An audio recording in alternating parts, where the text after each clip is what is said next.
All right, this week on Camera Talk. Not talking about any vintage lenses, or the such.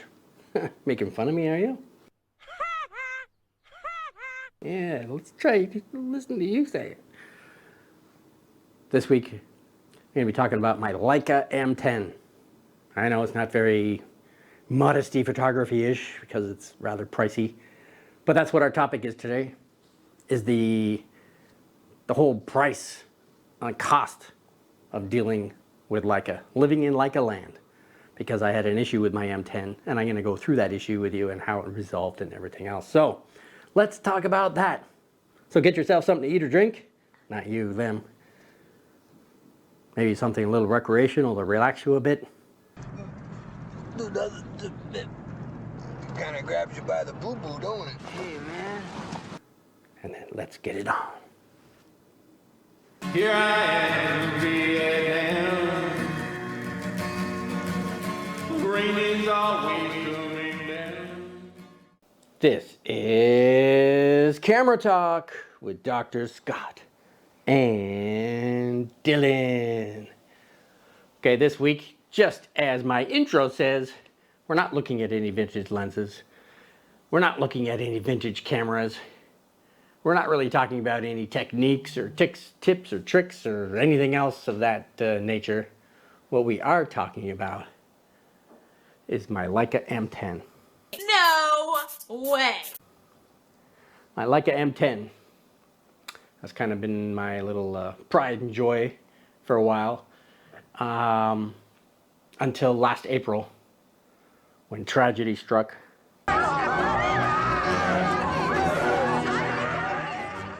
The day when tragedy struck. You remember that day? I actually was taking some pictures of you with my 50mm 0.95, and all of a sudden my screen showed this.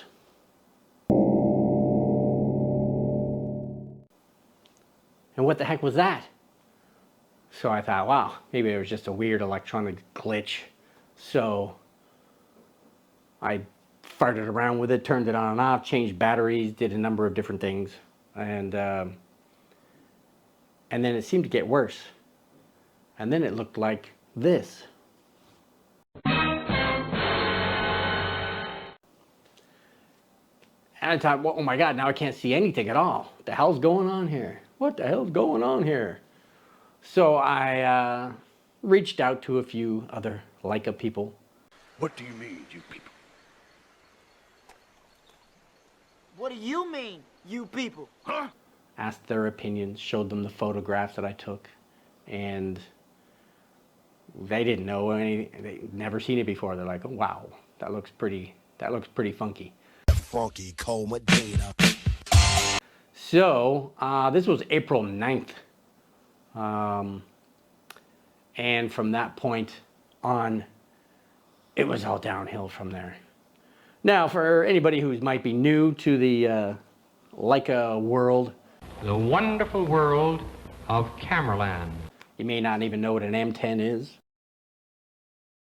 You know, I use an M50 to record these videos, and an M50 is a Canon product. It's an APS-C sensor size camera, but it's great for videos. But my M10 here was something that I purchased because I started off with the M9 over here, and the M9 kind of was the follow-up to the launch of Leica's digital world, which was M8. Now the M9, well, M8, just back that track up a bit, was a APS-C size sensor, so there was a crop factor for any time you put a lens on it. But the M9 was full frame, because at first, you know, Leica was saying we can't make full frame because of the flange distance between the lens and the sensor, so it had to be APS-C. But lo and behold, in 2009 they came up with an M9, and then in between the M9 and the M10 they came up with an M240 in 2012, which has a lot of the same features as the M10. Has live view, meaning that it's through the lens. The sensor sees through the lens, so it can use focus assist and magnifier and all that good stuff. Lost 24 megapixel sensor size, which the M10 does the same. But ISO was better, the frame rate was better, memory buffer, all that, everything was just better than the M240. And why is it M240? Why not 9.5? Or why wasn't the M240 called M10? Well, because they were kind of copying like Porsche, who had 911s and 928s and so forth and so on, that he decided call it a Porsche, but model number, blah, blah, blah. So Leica said, well, we'll call it a Leica digital camera model M, blah, blah, blah. But then they realized, well, after the M240, they did a 262. And I guess the feedback they got from the customer said, well, that sucks. So that kind of cringe level where your sphincter pucker is kind of horrible. Let's not do that anymore, right? So they went back to what they were doing before, and came up with an M10 on January 19th, 2017, when they launched this thing. So as you know by watching this video, this is 2022. So when this happened to me this year in April, obviously warranty's gone, long gone. So I thought, oh my God, what's happening here? And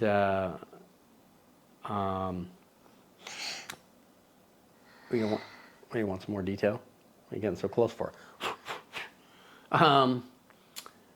So when this happened in April, I thought, oh my God, this is going to cost me an arm and a leg. But as I told you in the intro, the price you pay for playing in Leica land. Oh, yes. Now, I know some people may say, well, my God, it's a $5,000 camera, or $6,000 camera. How could Leica put out such a product that the sensor would just die on you like that? Well, before becoming a university teacher, I was a project manager in the manufacturing of electronic devices. So I know when you manufacture anything electronic, when there's capacitors and resistors and diodes and CPUs and all the other little tidbits and components that go onto a printed circuit board, nothing's perfect. What? No. And it really comes down to luck. I mean, you may have an electronic device that may last you 20 years, 30 years, and no issues at all. I mean, the M9 from 2009, here we are, 2022, I don't have any problems with it. Every now and then, I need to turn it off and back on again because it'll freeze up for some reason. But the M10, you would think it's a newer product, so therefore it should have a longer shelf life. But as I just said, you just don't know. All it takes is one little component to go out of whack. And now for something completely different. A little bit of workmanship here and there that wasn't done quite as well as it should have been done. And as the old saying goes, shit happens. And as good as your chain is, you've heard that saying before, right? Your chain's only as strong as your weakest link. So that one little component that craps out on you, or the one little soldering point that wasn't quite soldered properly, the inspectors didn't catch it, that's your weakest link, and voila, disaster happens. So my M10 with its improved ISO and its improved viewfinder with its 30% better viewing area, its LED frame line light up as opposed to the little window that the M9 had and whatnot. Again, as great as this is, it's still a victim of electronics manufacturing. So I understood what it was, but Like big butts and I cannot lie. just because I understand why it happened doesn't mean it hurt any less. So this happened on April 9th. I sent an email off the very next day to Leica in Germany, in Wetzlar. I got a response back on the 11th, which was kind of cool. I thought, wow, look how fast they answered that email. Good customer service. And their email pretty much said, I don't know what's going on in those photos you sent us, so send us your camera. Oh no. Well, great, that's great. So, of course, I can't just send, well, for most of you out there, you probably could just send your camera to Leica. But because I live in Vietnam, we have some funky import-export laws here in this country. And they have a law against importing used camera gear and pretty much used anything, really, because they want you to buy new here in Vietnam and everything else. So they don't want you importing used stuff. So that law doesn't take into account things they need for things like repair, things you need to send out and come back. So you need to get an import-export license and so forth and so on to be able to make this happen. So, to jump back into the past, I had to take my camera to the Leica boutique, the Leica store here in Ho Chi Minh City, Vietnam. And they gave me an estimate of, well, it might take 3 months or so to get this thing fixed. So, but you also need to pay for that import-export license and the shipping costs and all those other things that go along with it. And that kind of came down to $700. Get the fuck out of here. Wow, $700 just to send something out of the country to get it looked at. So that's not even to repair the thing. That's just to handling and getting it out of the country and having people troubleshoot it. Well, they don't even go to Germany. So where do they go? Where does Leica send it? Singapore. Singapore. It's the closest facility that Leica has here that can perhaps troubleshoot things and blah, blah, blah, blah, blah. So, so I took it to the Leica store. But I also emailed Germany as well on the 12th and asked them, just give me a guesstimate how much this might cost if I need to replace, the sensor board or anything else. And they said 1,650 euros. Holy crap! Ooh. That's not cheap either. So I was like, all right, it is what it is. I can't just throw the camera away because it doesn't work properly anymore, because there goes my initial investment. So April 13th, I took it to Leica, gave them their $700 and said, all right, ship it out. They sent me an email back on April 22nd and said, okay, we sent it to Singapore. April 22nd. That's like a week away, more than a week away. It took you that long just to send it to Singapore from southern Vietnam? That's like a couple-hour plane flight. Ooh, what's going on there? Anyway, can't really gripe on things in Vietnam don't move that quickly. Well, June 30th came along, and I got because I had to send it off to Germany, of course, after Singapore figured they couldn't do anything about it. So they sent it off to Germany, and Germany came back with a, again, repair bill for about $1,500 US,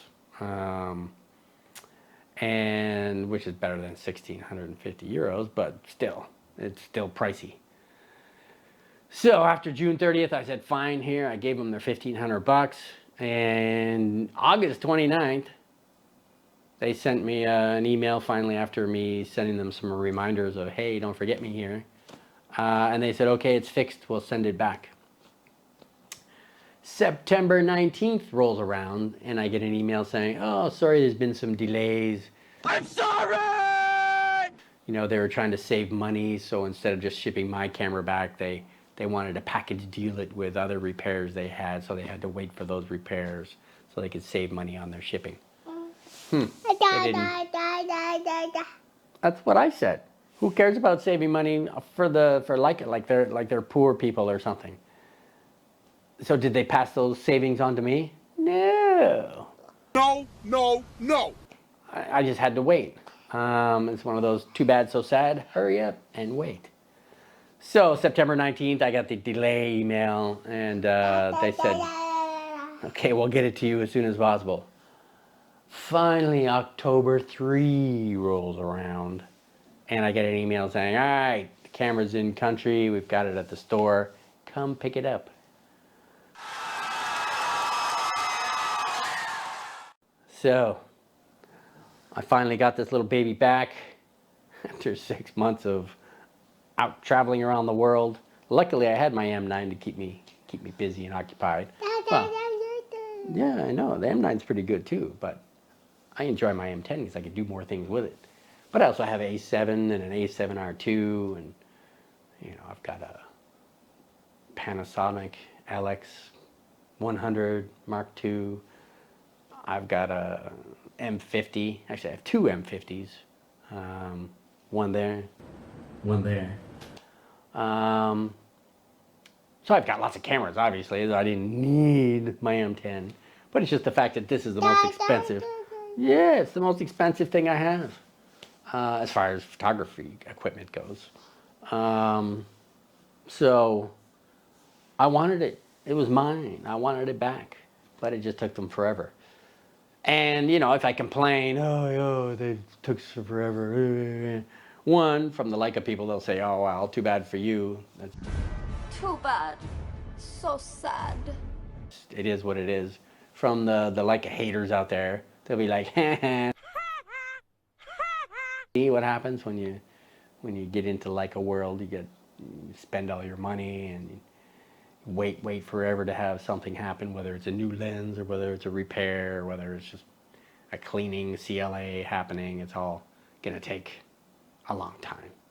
So anyway, so I got my Leica M10 back finally, and it cost me over $2,000. I've never had pains like this before. Oh, this is the worst one I ever had. So my original investment plus $2,000, and didn't even get a thank you or an apology. Okay, asshole! I'm sorry! You know, sorry our expensive equipment crapped out on you and you had to spend a bunch of money, but the price you pay for playing with Leica. Show me the money. So, for those out there who might be thinking of getting into a Leica system, beware. Just know what you're getting into. And don't whine and cry like me, or is it like Dylan? Dylan whine and cry? Huh? So, anyway, that's all I really wanted to go on about with this video anyway. Is just sharing my experience and the price I paid to get into the Leica M10. And as I said, my M9 cost me $2,000, the same price as my repair, and yet my M9, because it was used, but still, it works fine. It does everything that it's supposed to do, and what more would you expect for something that's, you know, 11, 12 years old? So, that is what it is. Hey, are you in the market for some photo editing software? Well, what do we use, mister? We use Leica. We use Leica. We use Luminar. Got Leica on the brain. Luminar AI and Luminar Neo. You know, they've got all the tips and tricks. No, that's modesty photography. They have all the bells and whistles that you might need or want in photo editing software. And what does AI stand for, mister? Artificial intelligence. That's right. That means the software takes care of a lot of things for you. Power line removal, spot dust removal, scene relighting, background removal for portraits. It's got masking AI. It's got all kinds of stuff, really. Enhancement AI, sky replacement. It's got all kinds of cool stuff. And you may say, oh, Photoshop, and they have that. Well, these guys had it first. Photoshop says copycats. They suck. They just suck. And the best part of the whole thing is it's only 80 bucks. And 80 bucks is yours for life. No subscriptions, no yearly fees, no nothing. You just pay your 80 bucks. And anytime they upgrade for something, which they do about every month, they'll add a new feature or make something better, wipe out some of those, some of those bugs and whatnot. And so yeah, so it's an excellent piece of software if you're in the market for such a thing. If you're a little on the busy side, I want to say lazy side, if you're a little busy and don't want to spend an hour per photograph, AI is the great way to go, because you just click on whichever feature you want it to do and it tweaks it for you. And you can adjust it from there too. It's not like it's a permanent thing. So it's non-destructive, very nice. So 80 bucks, but hey, you want to save some money on that? If you want to buy it, how about 70 bucks? Yeah, baby. Well, 70 bucks? If you click below, there's a link in the description below. If you click below and buy it through the link, then you save $10. And so it's only 70 bucks. And then we get that 10 bucks, right? We get the 10 bucks for selling it to you, right? Yeah, and that 10 bucks is what we call kickback. Everybody loves kickback, right? Yeah, kickback. And what is Dylan going to do with that $10? Is Dylan going to turn that into $1 million? $1 million. So, get yourself a copy of Luminar. And while we're talking about get yourself something, why don't you get us a subscription, right? YouTube loves subscribers. And we love subscribers. So how about you subscribe? Yeah. And, well, use that hand again. Subscribe. Yeah, and how about two hands? Two hands, four fingers, subscribe. Yeah, good boy. All right, what else does YouTube like besides subscribers? They like the thumbs up. And we like the thumbs up because we can show you the thumbs up girls. No, it's not a fist, it's your thumb. You got to put your thumb up. So we can go thumbs up, do do do do do do do do do do do. Thumbs up.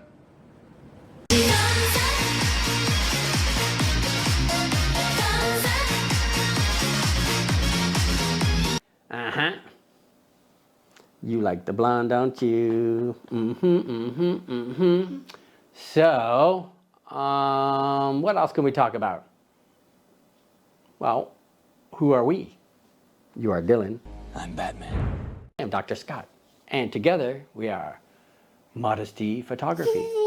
All about tips and tricks and how to save money with photography and so on. Yeah.